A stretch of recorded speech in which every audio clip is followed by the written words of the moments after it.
Welcome back, Havenites. This video details part 2 of the concluding chapter of my driving struggles as of late.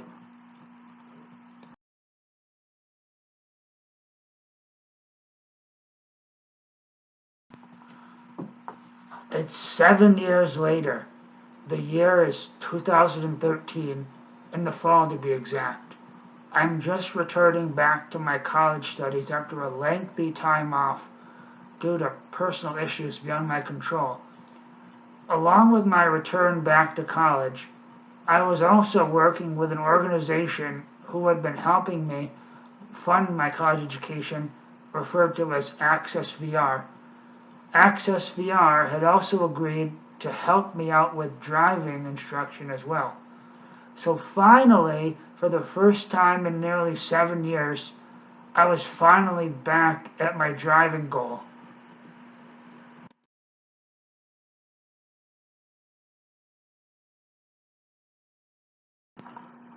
Access VR had tag teamed me with a local driving school out of Rochester, New York, called the Morgan School of Driving.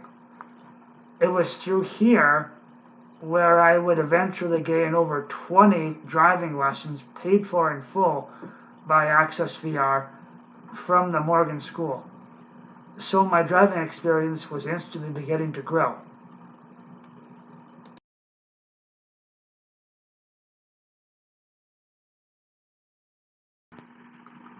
Driving around with the Morgan School was a fun learning experience for me. In fact, I would even go so far as to say I probably had more fun and I found it more enjoyable than driver education classes were for me during the summer of 2006.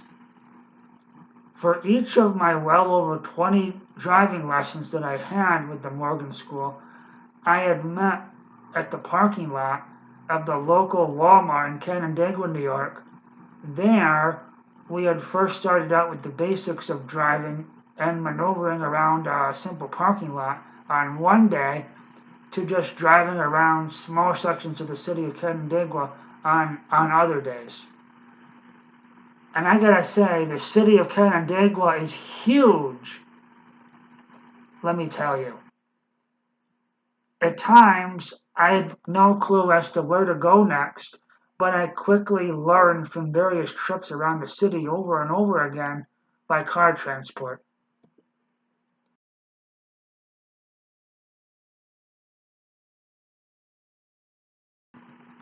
For another interesting lesson that I had with the Morgan School of Driving, I actually had gotten to drive from the Walmart parking lot, held on 5 and 20, and Canandaigua, of course, to directly into parts of Geneva, New York, on a busy highway road going 55 miles per hour the whole way. At this, I felt like my willingness to keep up with the flow of traffic was also improving as well.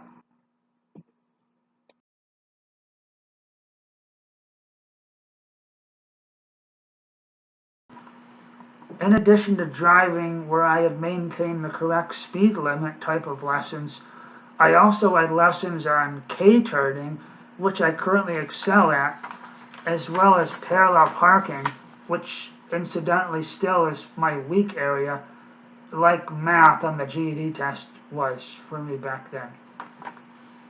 It was during these parallel parking lessons that I realized that, like the math section on the GED exam, parallel parking was pretty tough for me to accomplish.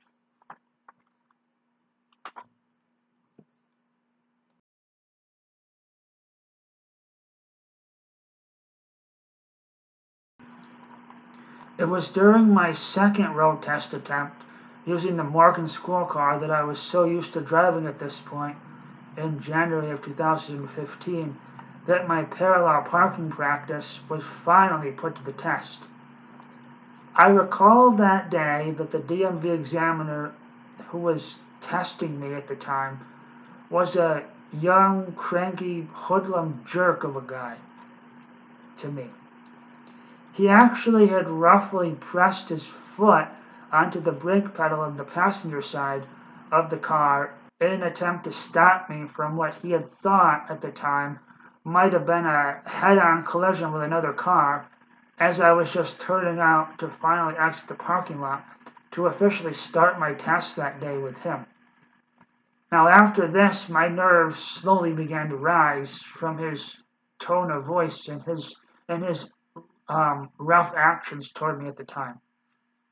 When he had asked me to parallel park onto a narrow, empty side street moments later, I panicked, instantly forgetting the moves that I had just practiced well and I thought I had down before starting the test that I had practiced with the Morgan School guys that I felt comfortable with for this rude and hurriesome, cocky fucking douchebag that was examining me for the test and what I thought would have been my driving license, finally.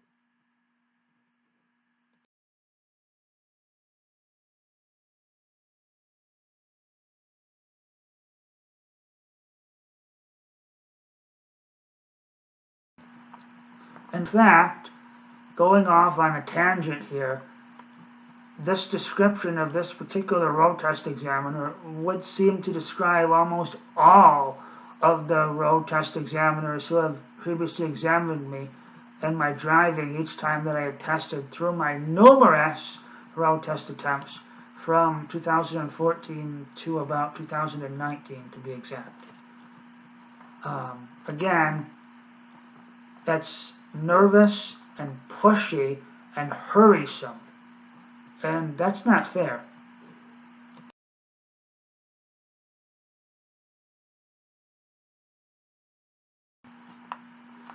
Because I couldn't parallel park in a timely fashion according to this jerk from January of 2015, I had gotten stuck into a traffic jam at the time with other motorists trying to figure out my next move.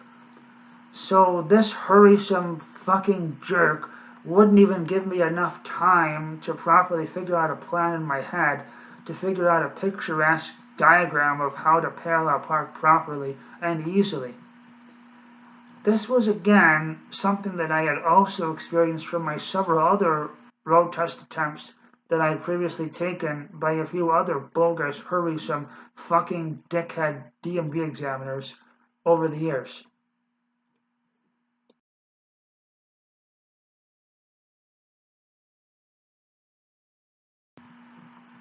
On the GED test, I had been allowed extra time and calculator use on the test to help aid me on the math section. My question is simply this. Now that cars have come equipped with backup cameras, I wonder if they could be of use for assisting with parallel parking abilities as well. They could be like my use of a calculator on the GED math test, and they might help with fixing the extra time to finish the processing struggle that I'm currently still bothered with whenever I attempt parallel parking on the test. It also hurts my neck to crane back and left and right to constantly look over my shoulder uh, to see what is behind me. Ow.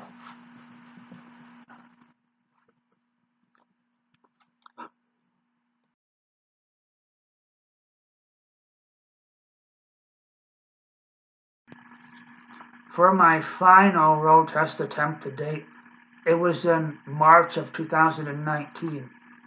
It had been roughly going on 3 months since my dad had passed away.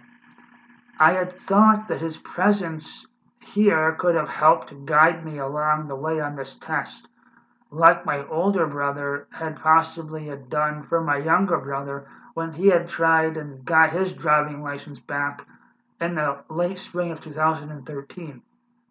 Nope. Instead, I had dealt with the same bullshit and hurriesome DMV dickhead examiners, like usual, as I had previously dealt with from my, at this point, numerous other road test appointments that I had had. As with the case with all of the previous test attempts that I had taken, Each one of the examiners had still complained about the different things that they found wrong with my driving.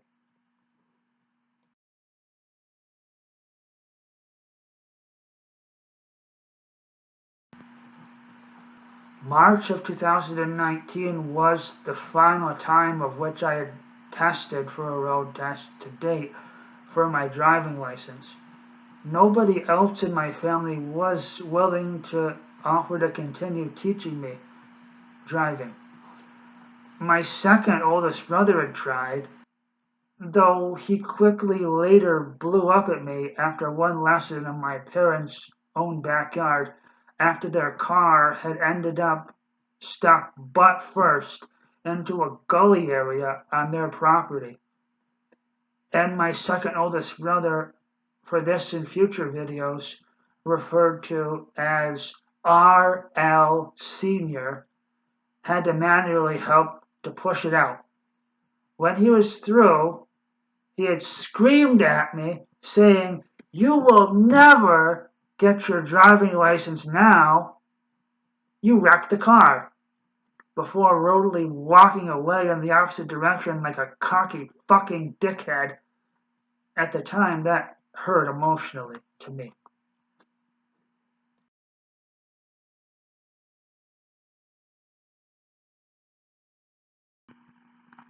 Flash forward a few months later. It is now July of 2019. I'm finally moving into my very own apartment away from my parents. I should be feeling happy about this newfound independence after college, but I'm not. I still don't have my driving license yet. Whenever I want, need, or have to go someplace, such as to the grocery store, a doctor appointment, or an errand for my dog, I have to walk. It is currently going on 6 years now, and I'm still in the same depressive predicament as I was. Nobody around town that sees me walking seems to utterly care. They all just mind their own business as if I'm doing fine and refuse to offer any help to me whatsoever. How unfair. An example here from recently was that walking by a girl's house that I went to high school with, abbreviated here as KHK, who saw me walking one day carrying about 3 bags of groceries that were heavy, mind you, past her house. All she had bothered to say to me at the time was, "You look like you got your hands full," before suddenly walking back into her house without a care in the world to me. She could have offered to give me a ride back to my apartment, which was only about around the corner, like um, not even like a block away. But no, she ended up acting like some selfish, snooty biatch, and that's just not fair to me.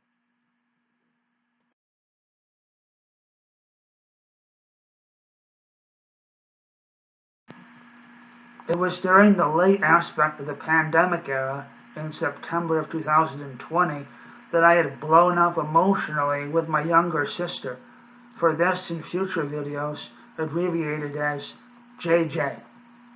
My mom had currently started living with JJ in her home at the time, with her beginning in the fall of 2019, after I had initially moved into my very first apartment in July of 2019 due to her old age. At the same time, our former home was in the process of a huge renovation process so that JJ's own children at the time could next reside there. Now, forgetting that my mom and I had made a signed agreement months before, in March of 2019, over the 2009 Dodge Avenger vehicle of my mom's, that I was so used to driving to keep using it for possible future road tests. And then once I had passed, I could finally own that car since I was so used to and liked to driving it at the time. JJ and her side of the family had decided to sell the car without first consulting either my mom or I. And with that, so went my chance to further test on any road test attempt in the future. Um, I was forced to, at the time, to decide to give up driving once again during the pandemic era, and I gave up my learner permit for a non-driver ID. I was so angry with JJ at the time after this that in one visit on a Sunday that year, I had mumbled to myself as she was leaving the room um, under my breath that she was nothing, that JJ, I mean, was nothing more than a fucking controlling bitch. I thought that she wouldn't be able to hear me at the time from the other room, but and and she wasn't supposed to, but she did. When she had came back into my mom's room in her home at the time, her reaction to me was quite similar to my oldest brother's reaction at the time from Tuesday, June 18, 2010. Complete angered hostility minus the physicality part. This would start a back and forth cycle of arguments between JJ and I that at the time so far had finally reached an abrupt, rough conclusion nearly 2 summers later on Sunday, July 3rd, 2022. More onto this in a possible future video.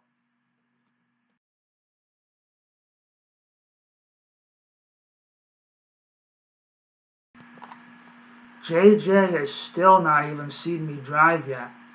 At this point, she is currently the only one.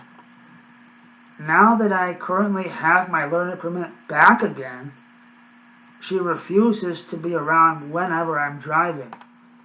Recently, during a phone conversation shortly before starting my YouTube channel in late January of 2024, earlier this year, I was talking with JJ. I had asked her again what her sudden beef was with me not being around when I'm driving. I didn't get a straight answer from her, but she had said at the time that I, and I alone, should ask myself, either her rough, brutal husband, more onto this in a possible later video, or one of her sons for driving help instead.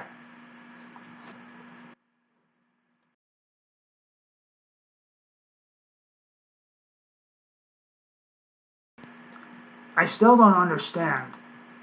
Is JJ afraid to see me succeed, or doesn't think I can succeed, like the former WWE Pro Wrestler Daniel Bryan had felt in 2014 during his televised rivalry then with the bosses at the time in WWE, The Authority, Triple H and Stephanie McMahon? I still don't understand that.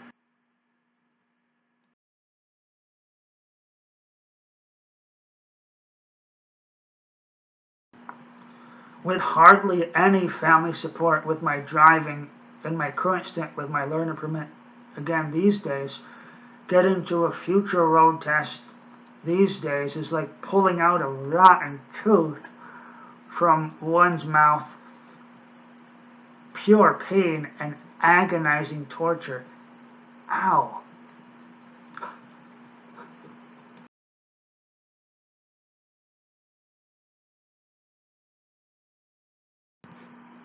When my latest 5-hour course certificate was active, before it expired in March of 2024, earlier this year, I remember putting out a Facebook post to my friend followers, as well as a separate posting on a Facebook page group in my local hometown area in an attempt to get a total stranger outside my family to help with my driving. And it stinks that I have to do this now if I want to keep driving, um, because my family, as I previously stated, refuses to offer me assistance with my driving since I guess they're too afraid of me driving. Did that work? Nope. I kept getting answers from the people in the community from Facebook, and answers like, I can't, I have to work, or to answers like, I checked with my car insurance and they don't approve of someone else driving the car, end quotes. How selfish can people actually be?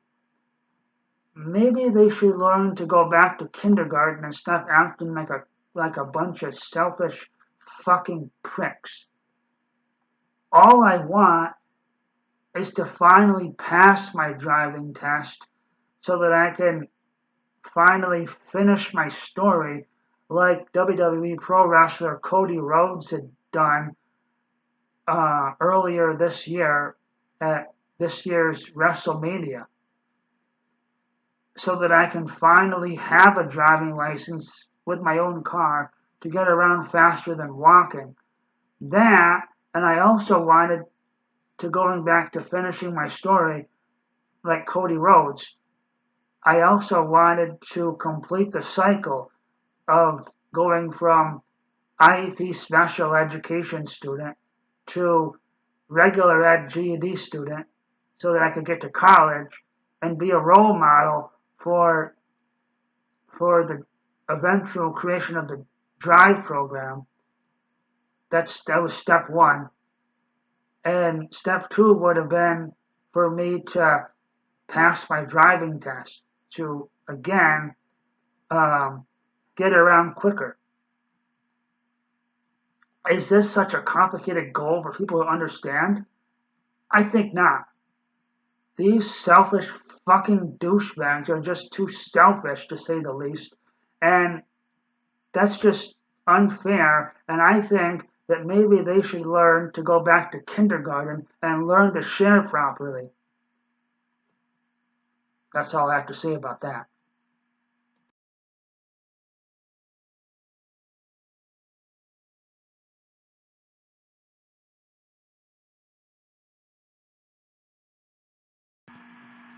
Now that my 5-hour course is currently expired, until I can renew it again before my full learner permit expires in a few more years, I am currently left back where I had previously started when I had first moved into my own apartment back in the summer of 2019, tirelessly walking everywhere whenever I need, want, or have to go someplace for either me or my dog.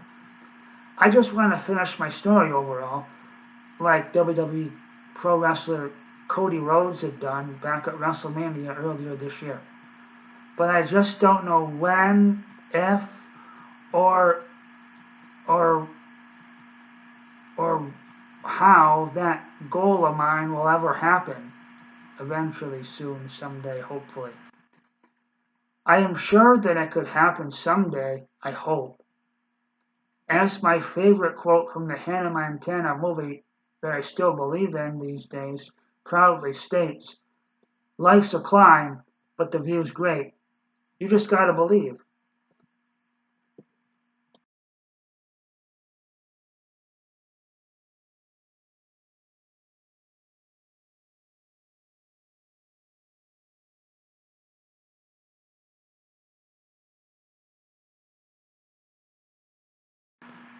That's all I have to say about that. So until next time, Havenites, bye. H names rock. Like, subscribe, and come back for more.